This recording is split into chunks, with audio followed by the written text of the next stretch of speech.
Good afternoon, stroke evening.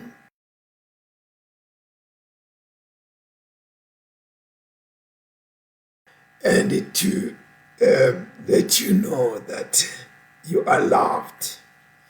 You are so special. You are so special in the sight of our God. It's always amazing, bazalwane. Kwathi nje ukuthi ngiyathandwa. Usho njalo nomhlabelelo uthi ngiyathandwa. Ngingubani obayede. Nkosi yasemazulwini. Bazalwane, each time singena lapha kulomsebenzi waNkulunkulu, singena kunesambulo leNkulunkulu asuke asibekele sona. Asingeni nje, singena uNkulunkulu kunalavele sekasibekele kona.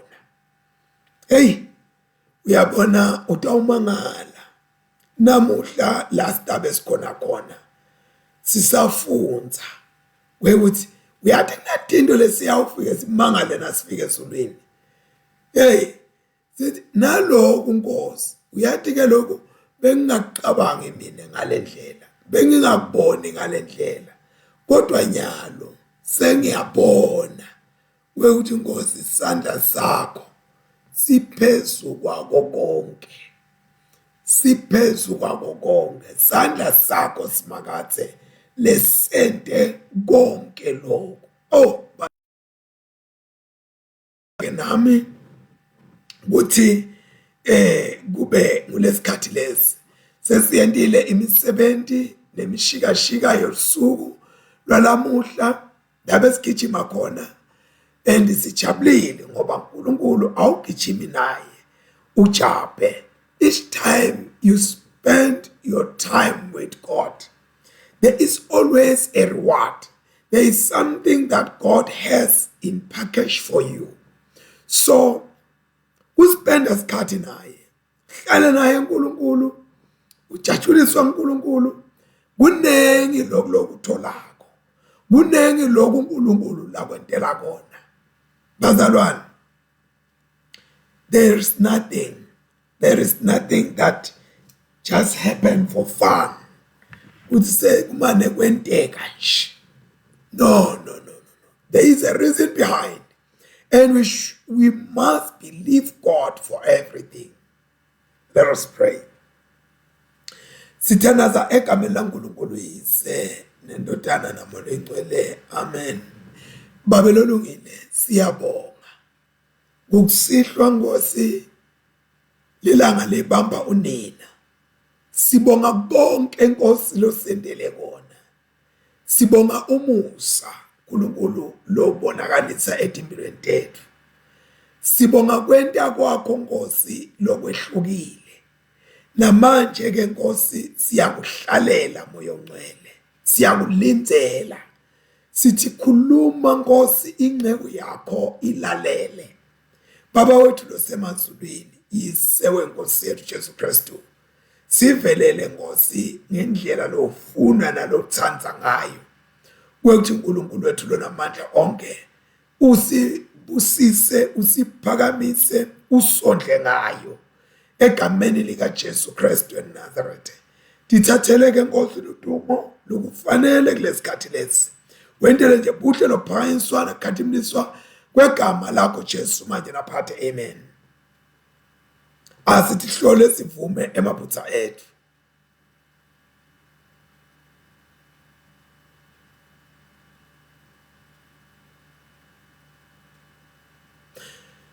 Nkulunkulu somandla, Baba wethu losezulwini, siyathi thoba, siyavuma ukuthi sonile kuwe. Kuliqala lethu, sonile ngeqabanga, nangekhuluma, nangekwenda, nangengakwende lebekufanele sikwende. Ngenxa yendodzana yakho Kristu Nkosi yethu sithethelele konke lesekwencini. Usende sikhonde igama losha. Kudeli igama lakho lidunyiswe. uNkulunkulu somandla sawukela sithelele nto sigcine phile nomnini nanini. Nga Jesu Kristu inkosi yethu. Amen. Siyanemukela bazalwane, siyanemukela dinceku dalo phezu kwako konke. Siyanemukela dithandwa bakhethwa nine benkosi Jesu umsindisi. Singena nje bazalwane, sitawungena njengasemhleni. Singena emahubo lamiselele lilanga lamuhla, emahubo 40 nemahubo 41, emahubo 40 nemahubo 41. Sitawafunda omabili, ngiwafunda eBhayibhelini lami leSiswati. Lusito lwaNkulunkulu ngalulenzela ngesineke. Wavula indlebe yakhe, wakuva kunxusa kwami. Wangikhipha emgodini wekufa, wangikhipha eludzakeni lolubishako. Wasimiza tinyawo tami etikweni twala, waqinisa kuhamba kwami. Wafaka ingoma lensha emlonyeni wami, ingoma yekuthumisa uNkulunkulu wethu. Labanyenti bayawubona bamesabe, babeke lithemba labo kuSimakadze. Ubusisiwe umuntu lobeke lithemba lakhe kuNkulunkulu, longaguqukeli kulabathi kabatisako, nakulabo labedukela etithixeni. Yebo Simakadze Nkulunkulu wami, timangaliso losendele tona tinyenti tingeke tibalwe. Wasikhumbula tikhatsi letinyenti, kude nome munye nje lofana nawe. Kube bengingatilandzisa tonke betingeke tibaleke tonke. Awujatshuliswa umhlatshelo nemnikelo, kodwa ujatshuliswa kusebenzisa tindlebe lomphetona. Awuzange sewusho ukuthi ufuna umhlatshelo loshiswa samuku noma umnikelo yokuhlawulela sono. Ngase ngiphendula ngithi, naku ngilapha, emqulwini wencwadi kubhalwe ngami. Yebo Nkulunkulu wami, ujabula kwami sekwenteni inzando yakho. Imiyalo yakho isenhlitweni yami. Kulunga kwakho ngakushumayela kulabanyenti. Angikathi bambi tinzebe tami, naloko nguwe lokwatiko Simakadze. Kulunga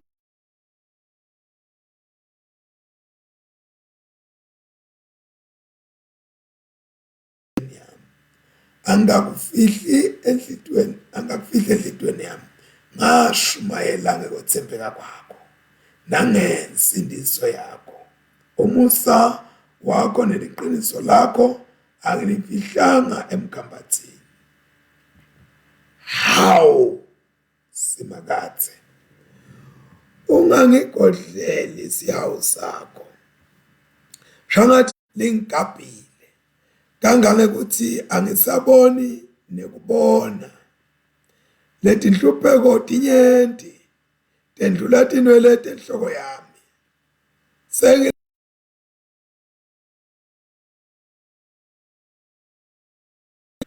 Akube kuhle kuwe Simakadze, ase ungikhulule Simakadze, phuthuma ungiside. Bonke abantu labafuna ukungibulala abahlazeke basangane. Bantu labangivisela lokubi abancandekiswe bahlazekile. Abashayela uvalo ngenxa yelihlazo labo. Bonke labo labasho kimi bathi, ye,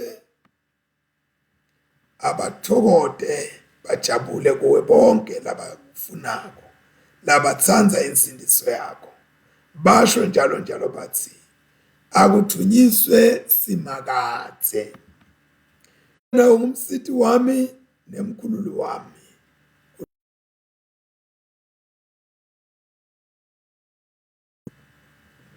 Ubusisiwe umuntu lonakekela lobuthakathaka.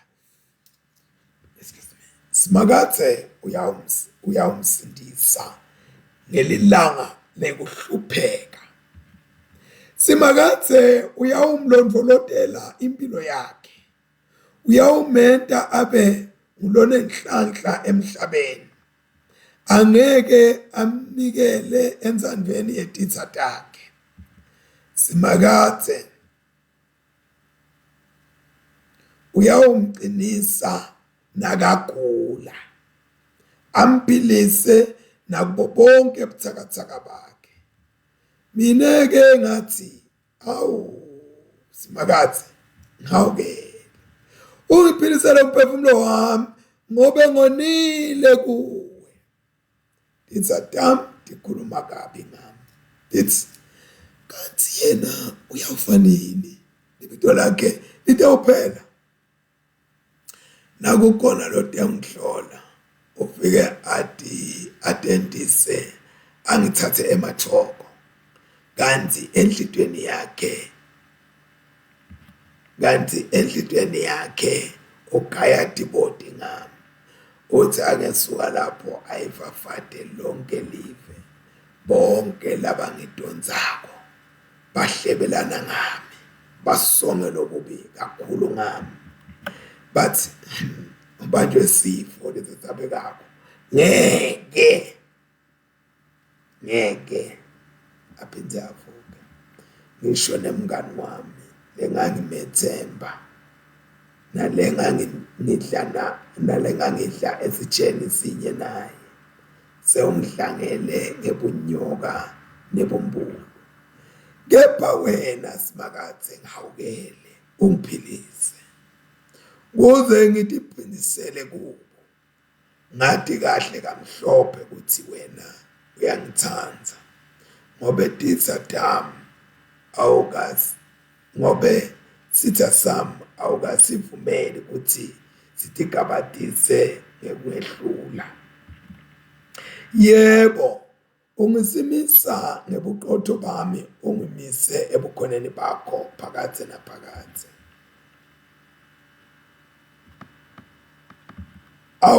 Akabongwe Simakathe uNkulunkulu wema-Israyeli kusukela phakathe kuze kube phakathe.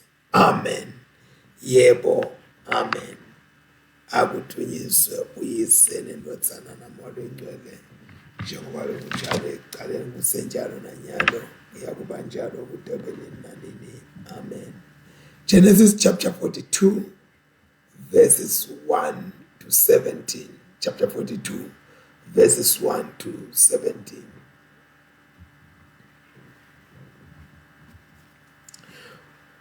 Wathi kube eve Jakobe kuthi kunekudla lokuthengisako eGibhithe wakhuluma kumadodana akhe wathi yini nilibele kubukana emehlweni nje ngivile ukuthi kunekudla le eGibhithe hambani niyozithengela khona singaze sife sibulawe indlala. Ngakho-ke bomnaka boJosefa labalishumi behlela eGibhithe kuyawuthenga kudla. Kodwa Jakobe akazange avumele Benjamini labelama Josefa ukuthi ahambe nabo ngoba phela abesaba ukuthi angahle naye avelelwe ingoti. Ngakho emadodana aIsrayeli ahamba kanye nalabanye bathengi kuyawuthenga kudla ngoba le ndlala yase ilikhungathe lonke laseKhenani. Ngaleso sikhathi Josefa abesangundunankulu walo lonke live kwakunguye labathengisela bonke bantu kudla. Bathi bomnakabo Josefa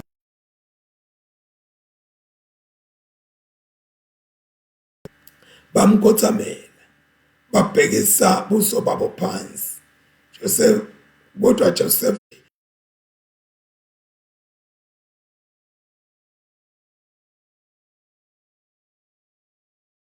wabuda wathi niphumaphi?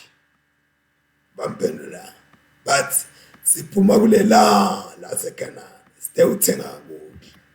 Josepha abebabona labo mnakabo kodwa bona babengamboni. Josepha wawakhumbula emaphupho akhe ngabo. Wase uthi kubo, nine nithi inhloli, nithe uhlola tikhala le ningalihlasela ngalo lelive lethu. Bamphendula bathi, cha Nkosi, ingceku takho dide uthenga kudla, singemathodzana 100 sithi ingceku takho letethembekile asisito tinhloli. Wawaphendula wathi, cha nidele utawuhlola tikhala lelingalingenela ngalo lelive lethu. But Nkosi, ingceku takho dingemathodzana lalishumi nambili 100 eveni laseKhenani, lomncane kunathi sonke usele nababe ekhaya, lona lomunye ke akasekho. Josepha wabaphendula wathi, kunjengoba ngisho ukuthi nithi inhloli nitawuvivinywa kanjena ke. Ngifunga Faro ngithi ningeke nikhululeke ukuthi nihambe ningakamlethi la umnakeni lomncane. Lo munye emkhathini wenu fanele amlanze, nine labanye nitawuvalelwa esitokisini kuze kubonakale kahle ukuthi kuliqiniso yini lokho lenikushoko. Nakungenjalo ngiyanisola, ngifunga Faro ukuthi nine nithi inhloli. Wabavalela esitokisini emalanga lamathathu. Siphela lapha sifundo sekuqala. Sitawulalela sifundo sesibili lesiphuma eTestamenteni Elisha encwadini yaJohane umvangeli sahluko 4 sicala kufunda kuverse 43 kuya ku54. John chapter 4 verse 43 to 54.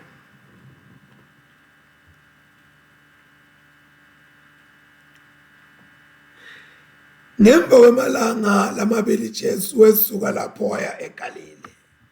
Ngobe Jesu mathupha wafakaza ngekuthi umprofeti akahlonishwa eveni lakubo. Bantu baseGalile bamemukela ngemoya lomuhle ngobe bebake baya emkhosini weliPhasika eJerusalema. Bafike bakubona konke lokho laphe kwenta ngalawo malanga. Jesu wesuka lapho wanqanzeka waya eKhenani laseGalile, lapho aguqula khona emanti abaliwayini. Bekunesiphathimandla saka hulumende eKhaphanawume sasigulelwa ngumsawazo. Sathi kube sive ukuthi Jesu sewusukile eJudiya sewuseGalile saya kuye. Samcela ukuthi ehle aye eKhaphanawume ayewusiphilisela lendodana yaso leyase igulela kufa. Ngakho-ke Jesu wathi kuso, nani ngaboni tibonakaliso netimangaliso ngeke nikholwe. Siphathimandla sathi, Nkosi, yehla, ingakafi indodana yami. Jesu wathi kuye, hamba, indodana yakho seyiphilile. Le ndodza yakholwa ngemavi aJesu yavele yahamba. Wathi asehla nje tisebenti takhe damhlangabeta ngembiko wekuthi indodana yakho seyiyaphila. Wawabuta wathi, bekusikhathi sini nayiqala kuba ngcono indodana yami? baphendula bathi bekungusemini ngensimbi yeqala itolo nakusuka lo mkhuhlana kuye. Uyise wakhumbula ukuthi bekunguleso sikhathi Jesu lasho ngaso ukuthi indodana yakho seyiphilile. Ngawo-ke yena kanye nemuti wakhe wonke bakholwa. Leso-ke kwaba sibonakaliso sesibili lasenda Jesu ngemva kwekubuyela kwakhe eGalile nase aphuma eJudiya. Siphela lapha sifundo sesibini. Sitawuthandaza abangcwele. Nkosi uNkulunkulu mnikati wemandla nenhlakanipho nemagunya, siyabonga naleli hour, siyabonga nawo umzuzu, siyabonga Nkosi lesikhathi selitafula lelithi live lemahubo. You prepare a table before me in the presence of my enemies, and I done for the 6-course meal. Lord Jesus, let it be the 6-course meal as we sit around this table in Jesus' name. Father, we pray. Amen. Thank you. Thank you. Thank you. Siyabonga ke kakhulu bazalwane. Sikhathi sekuhlatiya tindvo letimbalwa letimqokwa empilweni yethu njengebandla noma njengamakoti waKristu. Njengebandla noma ke njengamakoti waKristu. Excuse me. Lapha sibona Josepha uhlangana nabomnakabo eGibhithe.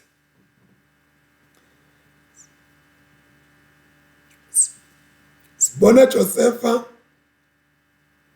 uhlangana nabomnakabo eveni lekuhamba eGibhithe. Jakobe uyawathuma ke lamadodana akhe, uwathuma eGibhithe. Uwathuma leGibhithe lamadodana akhe ukuthi aye kuyomthengela noma ayothenga kudla, mind you, ema-grains, tithungo tema-grains. Ngesikhathi atotibona Josepha diwa ikhothama, sala sakhe simile. Namuhla ingathi indida uphumele baleni kwekuthi ema-grains enda njani. Liphupho la chapter 37 verse 5 to 8 lenda njani. Sitabona namhla. Uyabona ngale eSwatini lithi weva Jakobe kwekuthi kunekudla. La lithi when Jacob saw that there was grain in Egypt, wabona ngale weva. Lokho ukuthi kubona nekufa yinto yinye. Umuntu nakangeva akaboni. Uyatlendo lena tafuna sengeke ibuka. Hayi. Iye. Ngiyabona kwethu liyaqalela. Lokho hayi. Iye. Heart. Ngiyabona kuna EAR lokho. Lo I iye heart. Leto tinto leti 3 tiyahambisana. Ufuna ubone, uve, ukholwe. Ubone, uve, ukholwe. Nabababili noma babathathu bahlangene ngelivi lami ngiyawuba khona. There should be a unity of sight, hearing, and believing with your heart. So ke lapha siyabona ukuthi okanye singakubeka ukuthi kwakuphele umnyaka munye kumbe qala lo mnyaka lo, kodwa munye wathi ophele ngoba uthi Joseph kumnyaka weqala sasele iminyaka lesihlanu akawubani lo lebakuwo. Mawufunda Genesis chapter 45 verse 11 ukuthi lobu lendlala lehambisana nesomiso lehambisana yonke into iyaphela, uthi kusaphela umnyaka munye lokhu sikulona nje kusele iminyaka lesihlanu kwekuthi lendlala iqhubeke ibhedeleke iyembini. Lapha sibona ukuthi kwakuyinkinga lebeyihlasele umhlaba wonke, kodwa lenkinga yemhlaba wonke yashesha kuthola indlela leya ekhaya la Jakobe. Yinkinga lebeyihlasele umhlaba wonke, kodwa yashesha kuthola indlela leya ikade iya ekhaya la Jakobe. And kwase kuyaguquka, akusabi yinkinga yemhlaba wonke nakufika kaJakobe, kwase kuba yinkinga yale family yalomndeni wakaJakobe. Uyabona uNkulunkulu uyamangalisana bazalwane. Ikhona into leke iqale uqabanga ukuthi wena kuhlasele thina sonke sihlaselekile. Kanti uNkulunkulu kahle kahle ufuna umuntu munye. Kanti uNkulunkulu ungemuntu, akekho ngathi sonke. uNkulunkulu into yakhe ibingathi yethu isibambe sonke, kanti cha akusinjalo.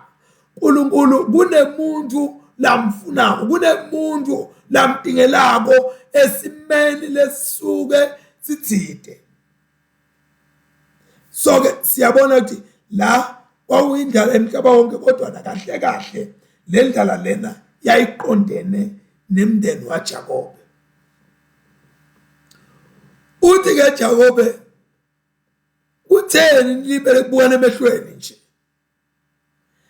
And lana Jakobe nakathi, why do you look at one another? Jakobe wanotisa lokutside ngalamadodana akhe, kwekuthi lokubukana lokhu angasiwo nje kubona, kodwa it was a strange expression kubo labafana. Le ndlela bebabukana ngayo yayikhuluma, bayabukana nje kodwa yindlela beyikhuluma. Kwathi Joseph waphatha iGibhithe, base babukana emehlweni kanjena, kwente njani? Sizathu saqala sabona kwabo emehlweni kwakuthi bathi kahle ukuthi Josepha kunekwenteka ukuthi uyaphila, number 1. Number 2, kwakunekwenteka ukuthi bebaqabanga ukuthi Josepha ngenteka bamthengisa le eGibhithe. Uyabona, ngiyaye ngithi kungqono umuntu akuhluphe nihluphane nibekedelelane kunokuthi umente sitha sakho, noma kunokuthi udecide ukuthi umkhwejise emhlabeni. So uthi bangele nje letinye tinkinga ethi kwana inkinga lebekade angiyo lo muntu, noma lenkinga lebekade nibhekene nayo nisaphila. So lana kwase kuba nenkinga number 2, kwathi kunekwenteka ukuthi Josepha bamthengisela lawa beGibhithe, ngoba beGibhithe bebathi thenga tigqili noma abantu babethe igqili. And Josepha akazange aze afa. So siyabona ukuthi bomnaka boJosepha bebaphila nanembeza lobuhlungu lebe ubasola njalo, kwakungekho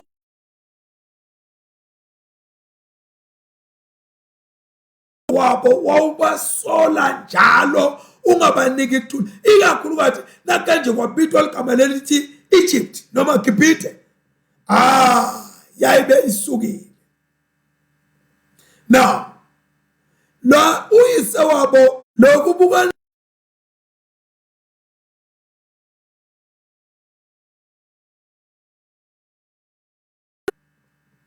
so le ndlela bebabukana ngayo bekungasiwa nje kubukana kodwa bekukubutana. Uyabona into lo yendabo uqabanga ukuthi wena uyayentisisa uyenta wedwa uyenta emasithe kukhona la khona lento itakunika buhlungu la ungayuphumula khona. Namuhla ungathi yena namuhla waqamba emanga akho kodwa emanga akho ayakukufumana ngalenye ilanga akwehlisise inyembeti la kungakafanele khona tehle inyembeti ngoba liqinisa liyaguma liliqinisa. Lokufukamele manga uphila impilo yemanga ayisimnandi. Lana le mpilo yemanga sitawubona ukuthi bayiphila iminyaka lemingaki laba bafu. So ke lana uma ngabe beva leli gama lelithi Gibhithe noma Egypt lalifanana nenzambo la khona uve ukuthi umuntu usebenzela inzambo wathi yenga lapha endlini. Ligama la Gibhithe lalifanana nenzambo leyenga umuntu. Bona leli gama laseGibhithe lalibahenga. Each time Egypt was mentioned, they saw themselves hanging. Bebanganakuthula. Ibuhlungu ke leyo nto leyo ukuthi wende into ugcine wena ungenakuthula. Bomna boJosepha ke baphila lempilo yebuhlungu balemfihlo bebayiphila for 20 years. For 20 years baphila impilo yekufihla, impilo yemanga, impilo lede qiniso. Abazange bake bakhuluma ngalento. Uyabona into lengemanga lophila nayo longayikhulumi liqiniso layo ayihambi, it doesn't fade away. Lokhu wena lempilo soyiphilile waphila lamanga langa waphila lesikhathi leside kangaka lamanga akapheli, lamanga akasuki noma sephele 20 years or over 20 years lamanga bese lokhu akhona. Kukhona abantu labaphila impilo yemanga bayiphile lempilo batama ukuthi convince bona ukuthi liqiniso kani akusilo qiniso. Excuse me. Uma ngabe kukhulunywa igama la Josepha noma ligama la Gibhithe beliletha buhlungu. Ingathi ngabe igama lebelingakhulunywa lelo lakhulunywa nje beliletha buhlungu lobumangalisako empilweni yalabafana baJakobe. Andike bebakudzinga lokuthi bakhululwe kulamandla ebuhlungu, kulamandla emfihlo lebuhlungu. Nawe kuthi angisho ukuthi uyadzinga ukukhululwa ngayimfihlo yakho lonayo. Uyabona abantu abanethi imfihlo umuntu ujika nje ebusweni nakanetinto leti lapha kuye letingakadilishwa nato. Uthi nathiwa kuvela leyo nto leyo ubone ukuthi lo muntu noma athi lento sengakhululeka mina kuyo sengikhululekile, kodwa uma ngabe igama laleyo nto leyo liphathwa noma kuthiwa awuhambe usiyele enzaweni lengukuthi noma uye kubani, ngila ubona khona kushintsha buso.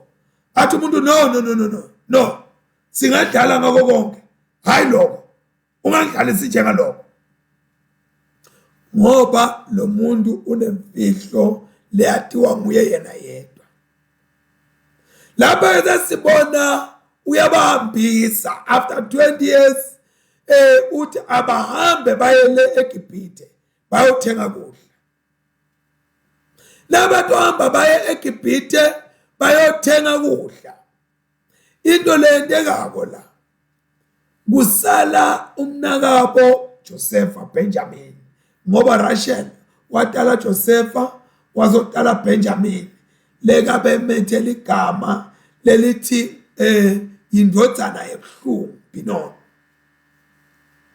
wazothi uyise uBenjamin.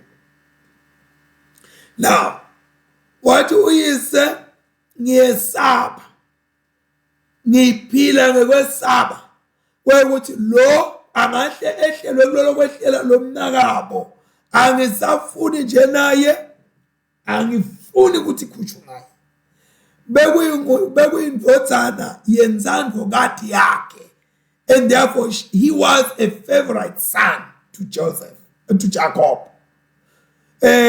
ngoba bekatalwa ngayinzandlo kade leRachel lisoke la Jacobe lalikhaliphe kakhulu ekunakeni lomfana lomncane ngehlelwa ngilokwehlele umnakabo akazange ke Jacobe amhambise Benjamin nalabo mnakabo.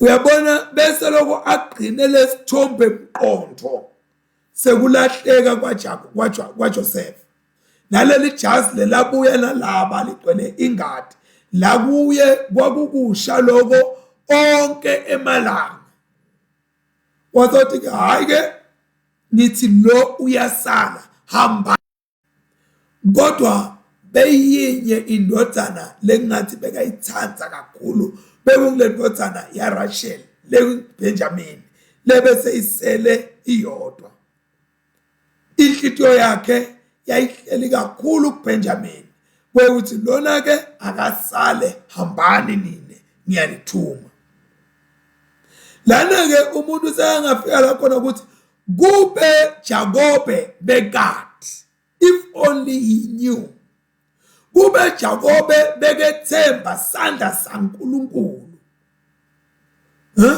athemba sandla saNkulunkulu kwekuthi noma ngingamboni uNkulunkulu ukhona sandla sakhe sikhona la liqinisa ke linye nesizathu sakhona sihlobile nje ukuthi iGibhithe yaba nalokuhla kwenetisa tidzingo tayo kube netidzingo talaba nalaba kwakungenqa yakokuthi uNkulunkulu wathumela Josepha labahambela embili wayobalungiselela kule yantsawo.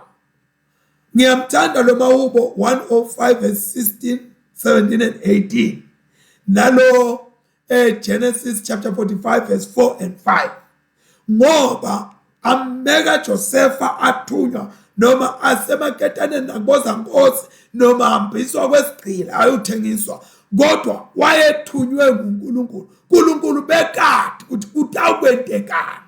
uNkulunkulu uyati esimeni sakho noma ngabe sibhlungu kangakanani noma ngabe uhamba kusiphi isimo lesingaphathi kahle kodwa I want to tell you God knows. Uyati uNkulunkulu.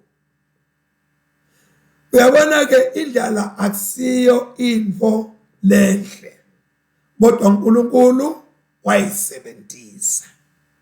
Indlala akusiyo into lenhle kodwa uNkulunkulu wayisebenzisa. Uke wayisebenzisa naPeter nakafuna kumthuma kubantu beTifi walamba wathi kusalungiswa ukudla wathi yazi ngebuthongo wabona kwehla lishide ezulwini libanjwe ngamakhona lamane wathi wahlaba uhle Peter wathi angikudle lokunkolile bekalambile. uNkulunkulu uyakusebenzisa kulamba kwethu kulesinye isikhathi kufeza injongo letithide.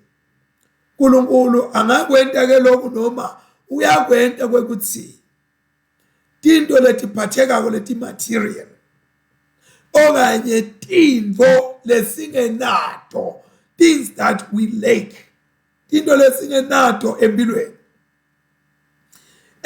uNkulunkulu atentele tot into leto kwekuthi sitifuna ukuthi ingabe singatithola kanje.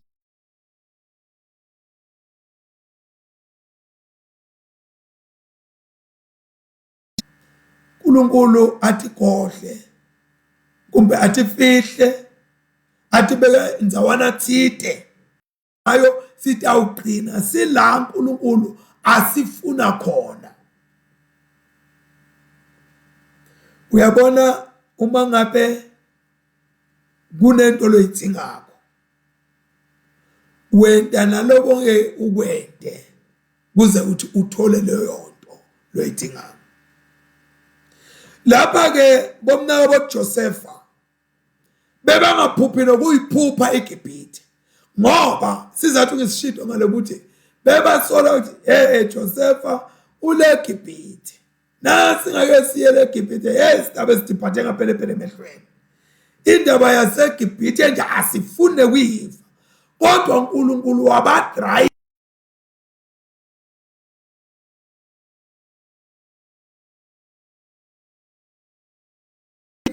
hambani eGibhithe tinto tenu titawulunga mani ifika le eGibhithe.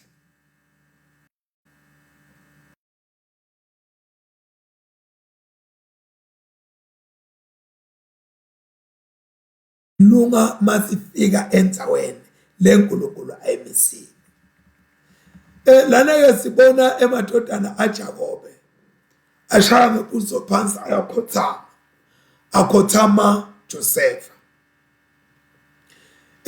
Bashaya ngebuso phansi bakhothama Josepha. Bathi ukuthi lesikhathi lesikiso lesi sikhathi sesomiso, sikhathi sendlala, sikhathi lesimadini. And impilo yethu incike kulesikhulu salapha eGibhithe lesindunankulu lesiphethele live. Ngakho ke benda ngalokhu semandleni abo ukuthi banikete inhlonipho ezingeni leliphakeme zingeni lelisedulu. Ngoba kube lesikhulu asizange saze sabajabulela ukuthi kude bebayokuthola wabita ukuthi baye kakhulu phansi enhloko.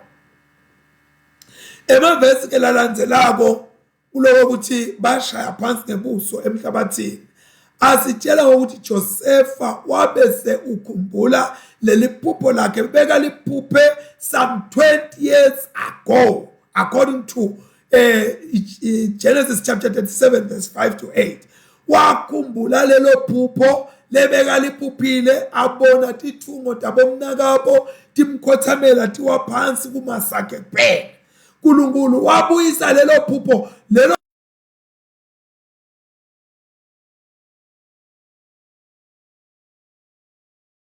lokusho uNkulunkulu nguye lebeseka sem 17 manje wamkhweshisela eqeleni Jacob noJosepha kumbe nethi kukumeda lebekungentanga lezo sikhathi wathi buya eqeleni nyalo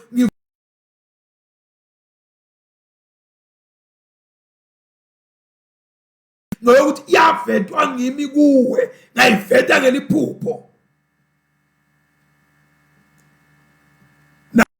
nohlelo lendlula iplan lento lokuthiwa iplot bebane iplot it was to murder him kumbulala kodwa bagcina bangakambulali bamthengise njengesigcile noma njengesigcile and inhloso yaloko umfuna kumbulala noma yalokuthi bamthengise njengesigcile inhloso tabo letijulile tade ukuthi tehlulekise emaphupho aJosepha lokhu sikubona chapter 37 verse 20 and verse 19 and 20 la khona bathi nansi ke lenkunzi yemaphupho asibambe sibulale siyoloshisele lapha emkhothini sitobona ukuthi la maphupho akhe atawugcinwa yini kubo. It was more of like defeating his dreams.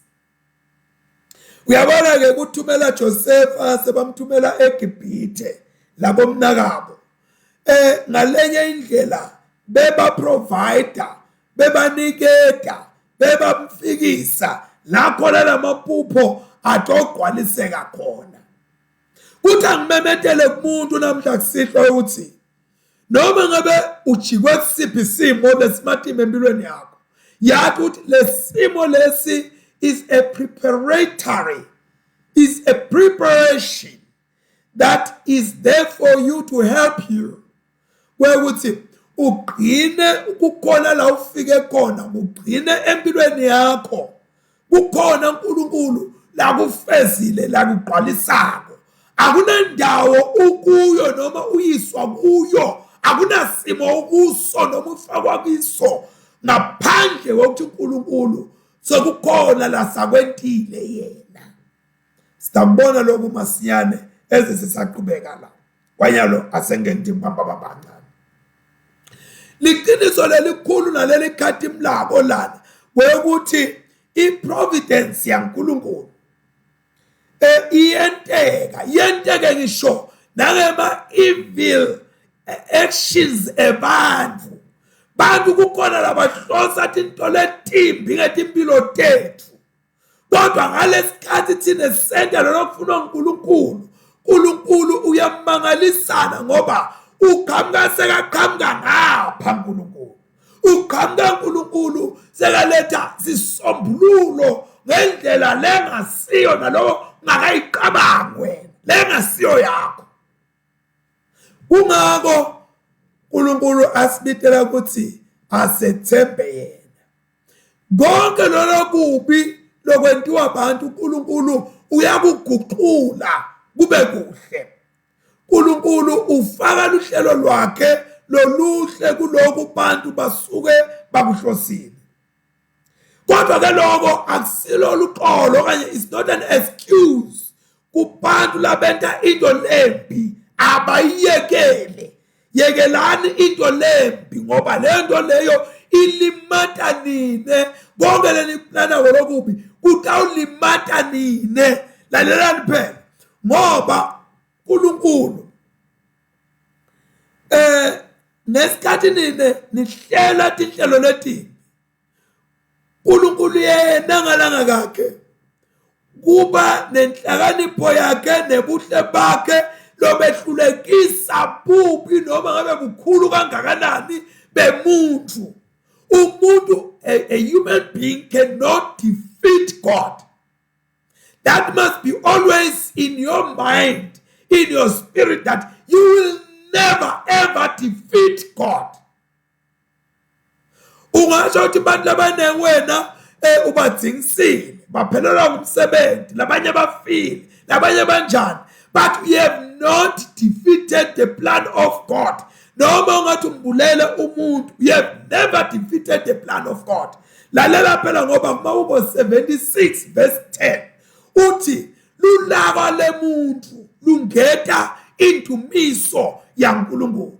Surely the wrath of man shall praise you. Uma ngabe kuvuka lulaka kumuntu luletha indumiso yaNkulunkulu. Laba sindako ke kulo lulaka lwaNkulunkulu baba imvunulo yaNkulunkulu.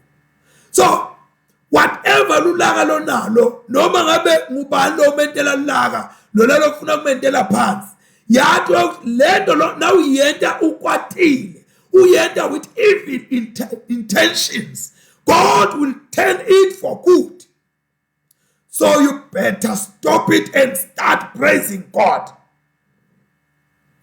Sibona Josepha uyaba recognize, uyaba identify in other words. Labo mnakabo phela laba bobani laba. Lona ngusibani uyaba recognize okanye uyaba identify ukuthi so uyaba khumbula labo mnakabo. Now Joseph noma ababona ukuthi babobani ngo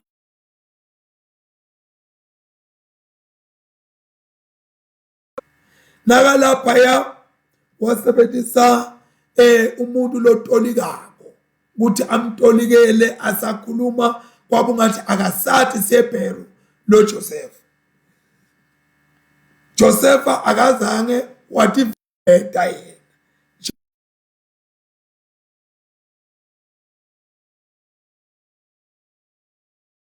Kunaloko wabaphatha nhlaka roughly.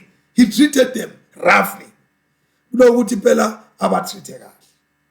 Leni kungoba Joseph beka guided. He was guided by the Holy Spirit. Abeka kwakungesiko ukuthi Joseph ukwenta lokhu ngalathi izathu lethi tawulandzela. Lokhu ngikusho ukuthi he was guided by the Spirit of God ngoba uthi tena kaqeda ukuchaza liphupho la Faro wase uyasho uthi Faro thola umuntu lonemoya waNkulunkulu umbeke ukuthi akente lokho kuthiwa la kwafunwa kulo lonke laseGibhithe kwatholakala ukuthi kude umuntu lona lesimo lesi leJosefa asichaza noma asibeka kuFaro kwabonakala ukuthi uthi lapha lombhala can we find such a one as this a man in whom is the Spirit of God lokho akazange watholakala eGibhithe lofanana naJosefa can we find one as this asithole lomunye lofanana ngalo akazange watholakala uNkulunkulu uke ende uthi yonke into labayifuna kubantu bangayithola nakafuna ukufaka wena enzaweni lethi enkulunkulu uvala konke lokunye atovulela wena wedwa so kuqoqa ukuthi uNkulunkulu umbeke embili kuko konke lokwendaba ngoba uNkulunkulu wambeka embili uyakhona ukuvala konke lokunye atovulela wena lithuba uma ngabe kwentekile nawe ufuna umsebenzi wasotholwa nguwe you must know ukuthi uNkulunkulu uvalile kulala abanye wavulela mina so ke lokho akwenda Josefa it wasn't a revenge but moya waNkulunkulu bomtshela ukuthi nyalo yentani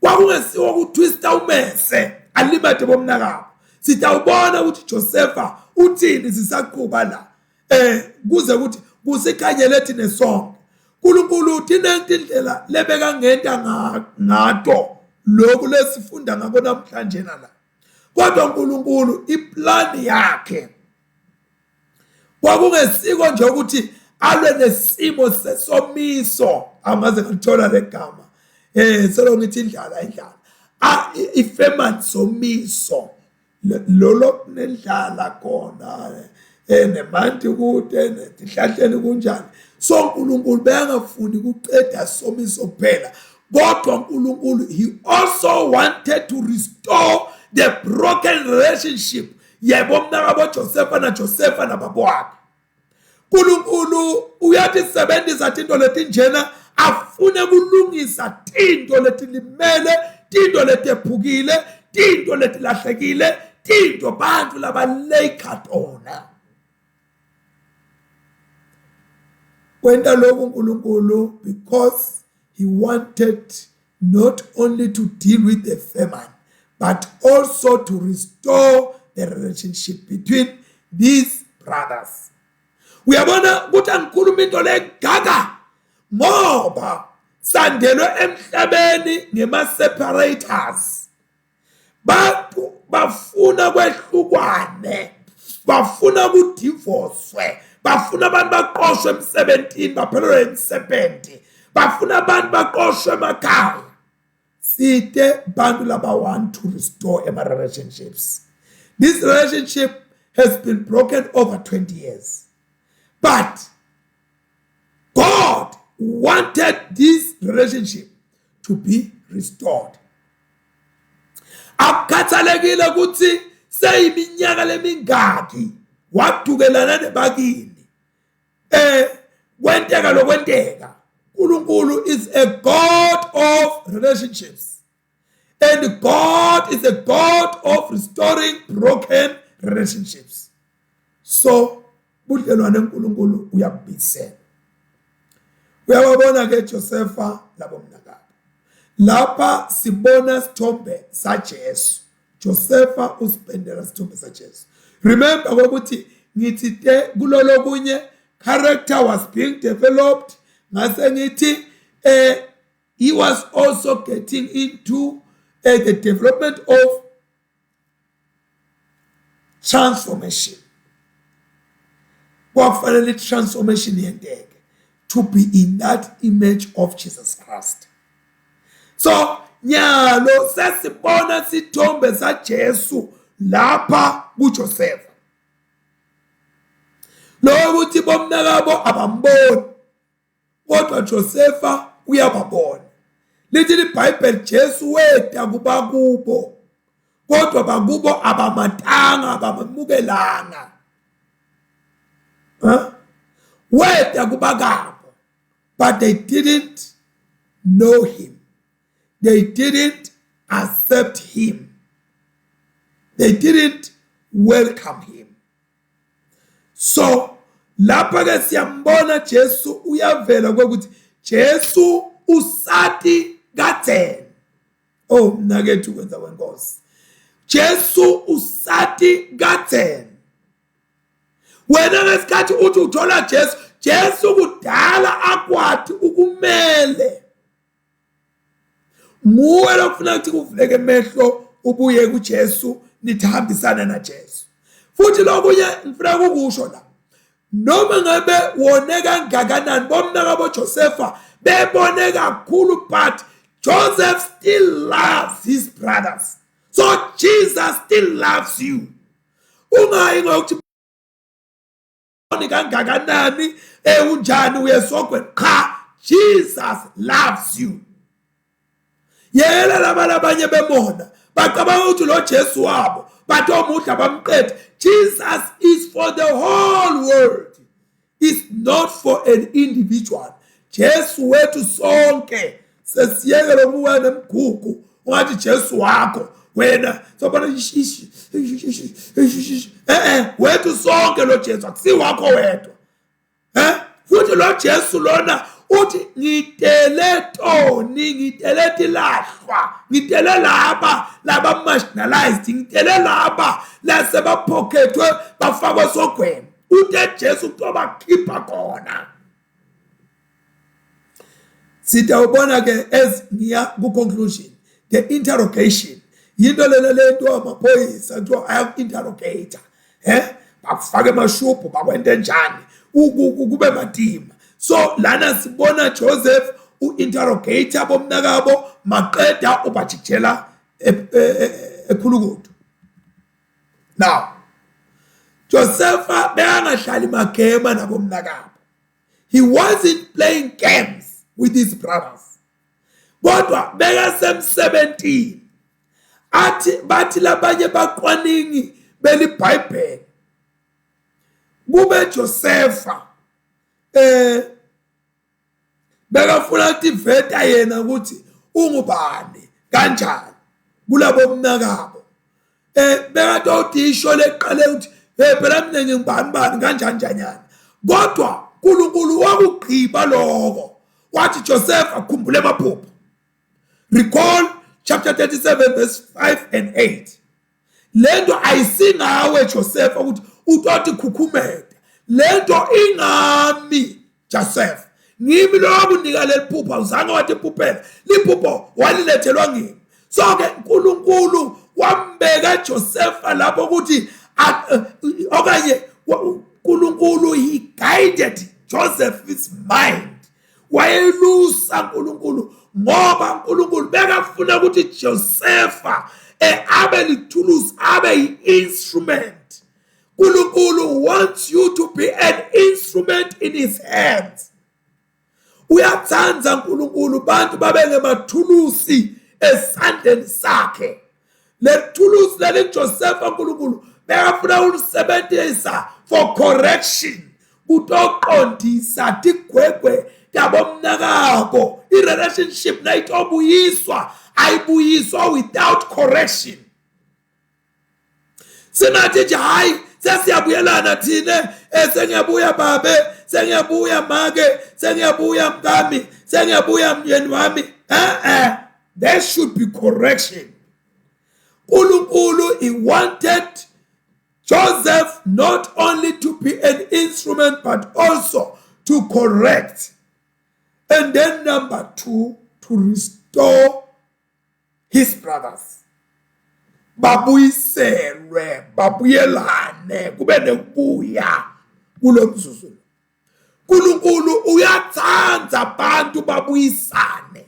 Uthi uApostle Paul, Jesu weda emhlabeni ukuthi obuyisana nelive. Wase sekawendile lo msebenzi, wase ushiya nathi ukuthi asibuyisane. He left this work of reconciliation with us to reconcile with each other. For he has reconciled the world to God. So now it is our responsibility to reconcile with one another. Sibuyisana. Kungumsebenzi leNkulunkulu awubhekile afune Joseph ukuthi awende. uNkulunkulu angakwenda. God can and must. And sometimes do what? Asebenzise indlela lesingathi thina ti-harsh. Uyabona kukhona indlela leke isetshenziswa kuwe nangabe uqashiwe, nangabe usekhaya, nangabe usemangweni ngaphansi kwashifu, nangabe usemhlabeni. Kunetindlela letibukeka ti-harsh letisetshenziswa kithi. uNkulunkulu uyatisebenzisa tindlela letinjalo to get us where he wants us to be. Ungesabi uNkulunkulu nangabe ufuna ukuthi uye lapha nyalo ungatihlanyisa nje ugijime lapha wonke shanta uva utiphilise impilo lenye, kodwa God will get you back where you are supposed to be. Lesikhathi utobuya ngetinyembete, utobuya ngesimnanzi, so ubuya la fanele ubuye khona. Uyabona letinye tetinto letisetshenziswako, kusetshenziswa tinto letibhlungu, kusebente kufa, sebente kulimala, sebente kugula, sebente kulahlekelwa. uNkulunkulu afuna umuntu to come back where God wants you to be. So ke labanye abantu ubakhanda ngoba bethe nesikhathi sekuya emasontweni ngiyemsebentini uve ukuthi umsebenzi uphelile. Uve ukuthi ibhizinisi ayifuni ukuperforma. God wants you. Uyakufuna uNkulunkulu. So asawuthi sondeteke wena kuNkulunkulu angakufuni uNkulunkulu ngoba uNkulunkulu mase kakufuna kuthi ophihlika yonke lento. Ngisho naloko budlelwanyana kwakho lokhu kwekuthiwa unebudlelwane wena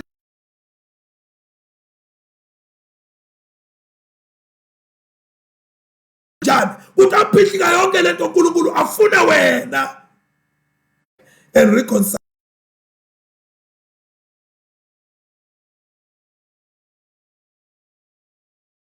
Resent. We must not be grudging. We must not hold grudges against God. We must not get angry with God. Makasebenzisa letindlela leti harsh tekusibuyisa. Labanye nje ngikhuluma bakuleto tindlela leti harsh. Labanye basethi inkantolo abakenti lutho kahle kahle. Indlela le harsh ukuthi uNkulunkulu uyafuna. Labanye balele phansi bayagula indlela le harsh ukuthi uNkulunkulu uyafuna. Nawe wathi kahle uthi ufanele ngabe uyashumayela, fanele ngabe uthandazela abantu, fanele ngabe usitha abantu, fanele ngabe wenda lokho nalokuyana, kodwa awukwendi. uNkulunkulu ke ukubeke lapha la kubeke khona as an instruction ukuthi ngiyakufuna wena. Uyabona into leyenta uNkulunkulu afike lapho bulukhuni betinhlitiyo tethu. Tinhlitiyo tethu tilukhuni. Silukhuni bazalwane, silahleka uNkulunkulu athi uyasibuyisa usihambise endleleni silahleke. Silukhuni etinhlitweni tethu. Kodwa na ke kunamagama nawo lakhulunywa nguDavide ku-119 verse 67 uMahubo uthi, before I was afflicted I went astray, but now I keep your word. Ngaphambi kokuba ngihlupheke bengithi hambela nje la ngitamasa ngiye la ngifuna khona ngentele engikufunako. Uthi kodwa nyalo lokho sengihlushiwe sengiqina live lakho. Mina ngiyamthanda Jeremiah chapter 1 verse 12. Uthi uNkulunkulu uyaliqaphela lizwi lakhe. Lelathi Davide nyalo kuba u119 verse 67 uyaliqina. Lelive nakaliqinile Davide uNkulunkulu uqaphele lona. So uma ngabe ufuna ukutendela ifavor ekuphileni, uNkulunkulu ahlale liso lakhe lila kuwe, qina live la uNkulunkulu utawubona timanga ta uNkulunkulu. And ke say ngisho lama point lamabili ngivala.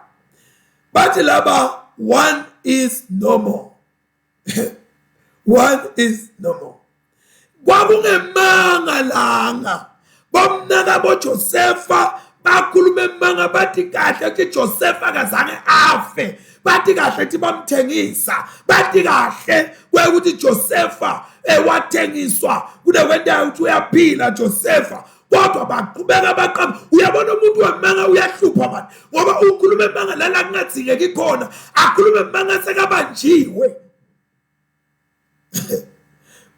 Bakhuluma emanga phambi kwaJosepha, bathi Josepha sewafa. Bakhuluma la phambi kwakhe, bathi Josepha one is no more.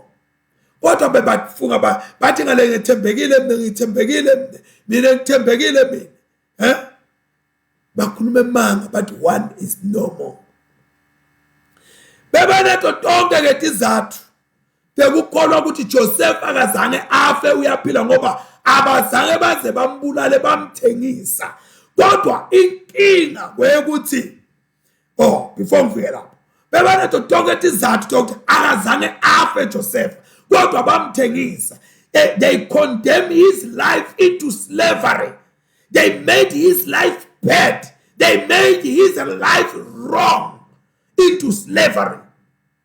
Ibuhlungu into yokukhuluma emanga, ngoba la manga laba wakhulumako bathi kahle bonembeza babo bayabalahla ukuthi lo muntu we condemn him into slavery. Yini lokhuluma emanga? Yini lokhuluma emanga? Yini lokhuluma emanga? Ungumzalwane kodwa ungilobhobhobho wemanga.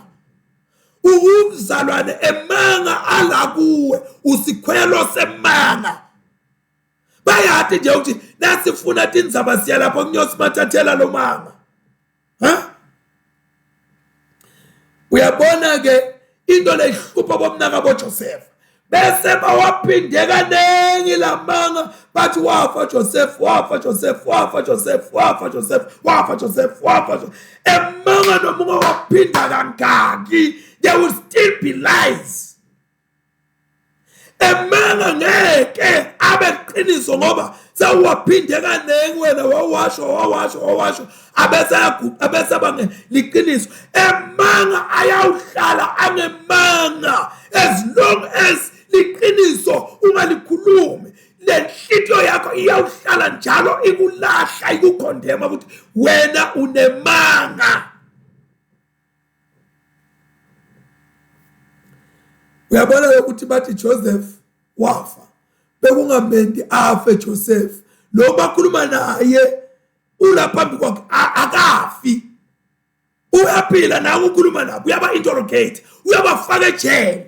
Nenxa yemanga kunebantu abangeniswa ejele bangeniswe ukuthi baqambe emanga behluleka ukukhuluma iqiniso. Umuntu angene ejele uyaboshwa, uboshelwe emanga. Uyabona la ufika lapha uthi inkosi yankantolo nenda kukhuluma lapha iqiniso lonke iqiniso lodwa, inkosi insidi wehlisa isandla sakho and watholakala ukuthi unemanga, inkosi yankantolo iyakuvalela, ikuvalele le manga.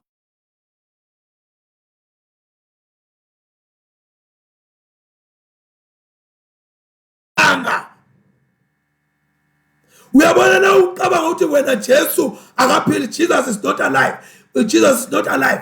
Wena unemanga, Jesus is alive. Noma uyathanda awuthanda uphakathi kwethu, Jesus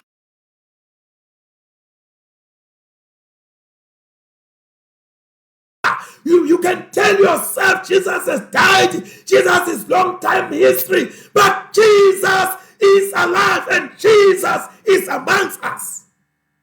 The Bible says, wherever 2 or 3 gathered in his name, he shall be part of those people.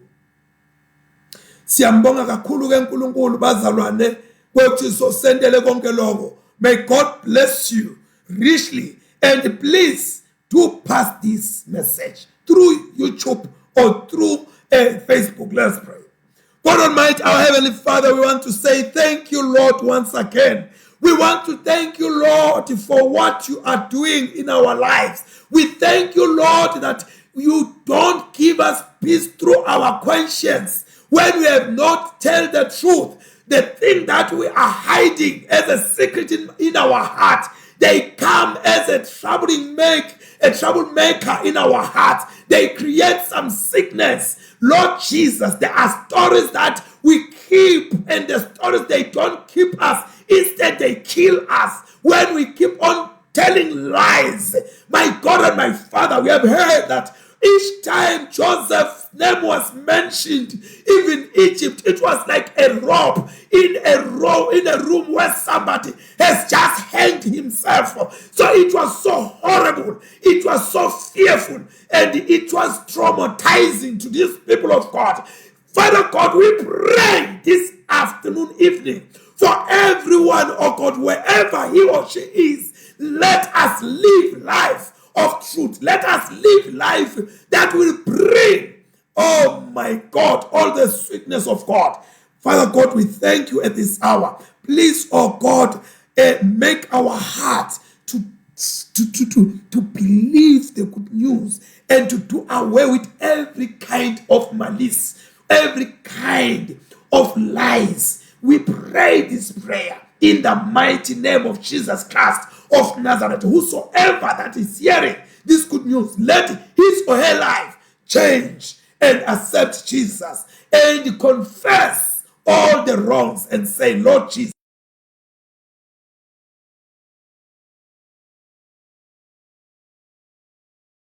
mighty name, amen and amen. And the blessing of God Almighty, Father, Son, and Holy Spirit may remain with us all.